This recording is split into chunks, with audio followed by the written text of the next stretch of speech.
ಶ್ರೀವಾರಿ ಕನ್ನಡ ವ್ಯಾಕರಣ ತರಗತಿಗೆ ಸ್ವಾಗತ. ಈ ಒಂದು ತರಗತಿಯಲ್ಲಿ ನಾವು ಸ್ವಂತ ವಾಕ್ಯ ರಚನೆಯ ಬಗ್ಗೆ ತಿಳಿಯೋಣ. ಮೊದಲನೇದಾಗಿ ಮರ. ನಮ್ಮ ಮನೆಯ ಮುಂದೆ ಒಂದು ತೆಂಗಿನ ಮರವಿದೆ. ನಮ್ಮ ಮನೆಯ ಮುಂದೆ ಒಂದು ತೆಂಗಿನ ಮರವಿದೆ. ನೀವು ಬೇಕಾದರೆ ಬೇರೆ ಮರವನ್ನು ಒಂದು ಮೆನ್ಷನ್ ಸಹ ಮಾಡಬಹುದು. ಎರಡನೆಯದು ಹೂ. ನಮ್ಮ ಮನೆಯ ತೋಟದಲ್ಲಿ ಗುಲಾಬಿ ಹೂವುಗಳಿವೆ. ನಮ್ಮ ಮನೆಯ ತೋಟದಲ್ಲಿ ಗುಲಾಬಿ ಹೂವುಗಳಿವೆ.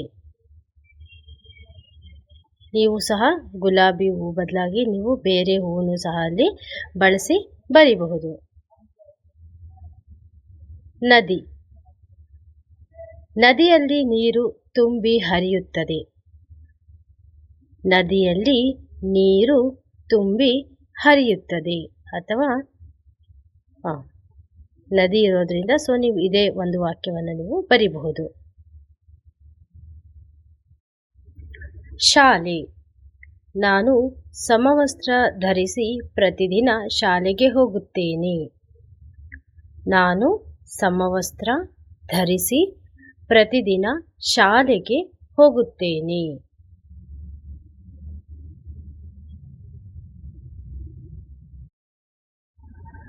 ಹಣ್ಣು. ನನಗೆ ಕಿತ್ತಳೆ ಹಣ್ಣು ಎಂದರೆ ತುಂಬ ಇಷ್ಟ. ನನಗೆ ಕಿತ್ತಳೆ ಹಣ್ಣು ಎಂದರೆ ತುಂಬ ಇಷ್ಟ. ನೀವು ಬೇರೆ ಹಣ್ಣನ್ನು ಸಹ ಅಲ್ಲಿ ಸೇಬು ಹಣ್ಣು, ಮೋಸಂಬಿ, ಅದೇ ರೀತಿಯಾಗಿ ನೀವು ಬೇರೆ ಬೇರೆ ಹಣ್ಣುಗಳ ಒಂದು ಇಲ್ಲಿ ಬರಿಬಹುದಾಗುತ್ತೆ. ನಂತರ ಪುಸ್ತಕ. ಪುಸ್ತಕ ಬುಕ್. ನಾನು ಗ್ರಂಥಾಲಯದ ಪುಸ್ತಕಗಳನ್ನು ತೆಗೆದುಕೊಂಡು ಓದುತ್ತೇನೆ. ನಾನು ಗ್ರಂಥಾಲಯದ ಪುಸ್ತಕಗಳನ್ನು ತೆಗೆದುಕೊಂಡು ಓದುತ್ತೇನೆ. ಸ್ನೇಹಿತ. ಸ್ನೇಹಿತರಿಗೆ ನಾವು ಸಹಾಯ ಮಾಡಬೇಕು ಅಲ್ವಾ? ನಾವು ಸ್ನೇಹಿತರು ಕಷ್ಟದಲ್ಲಿದ್ದ ಸಂದರ್ಭದಲ್ಲಿ ಕೆಲವೊಮ್ಮೆ ನಾವು ಅವರಿಗೆ ಸಹಾಯ ಮಾಡಬೇಕು, ಕೆಲವೊಮ್ಮೆ ಅವರು ಸಹ ನಮಗೆ ಸಹಾಯವನ್ನು ಮಾಡಬೇಕಾಗುತ್ತೆ. ನಂತರ ಮಳೆ.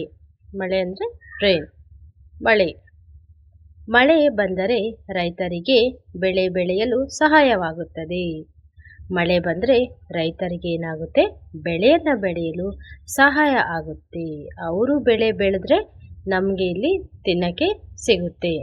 ಅಂದರೆ ಹಣ್ಣು ತರಕಾರಿ ಎಲ್ಲ ರೈತರೇ ಬೆಳಿಬೇಕಾಗಿರೋದ್ರಿಂದ ಮಳೆ ತುಂಬ ಅವಶ್ಯಕತೆ ಇದೆ. ನಂತರ ಸೂರ್ಯ. ಸೂರ್ಯನು ಯಾವಾಗಲೂ ಶಾಖದಿಂದ ಕೂಡಿರುತ್ತಾನೆ.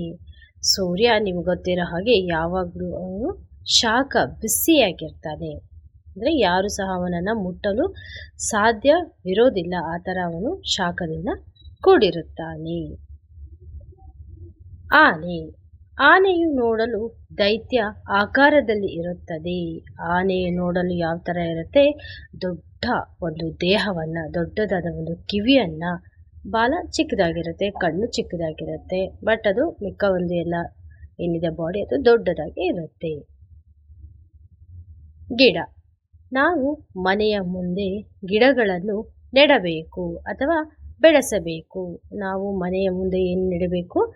ಗಿಡಗಳನ್ನು ನಾವು ಮನೆಯ ಮುಂದೆ ನೆಡಬೇಕು, ಬೆಳೆಸಬೇಕಾಗುತ್ತೆ. ಯಾಕಂದರೆ ನಮಗೆ ಒಳ್ಳೆಯ ಗಾಳಿಯನ್ನು ಪಡೆಯಲು ನಮಗೆ ಗಿಡ ಅತಿ ಹೆಚ್ಚು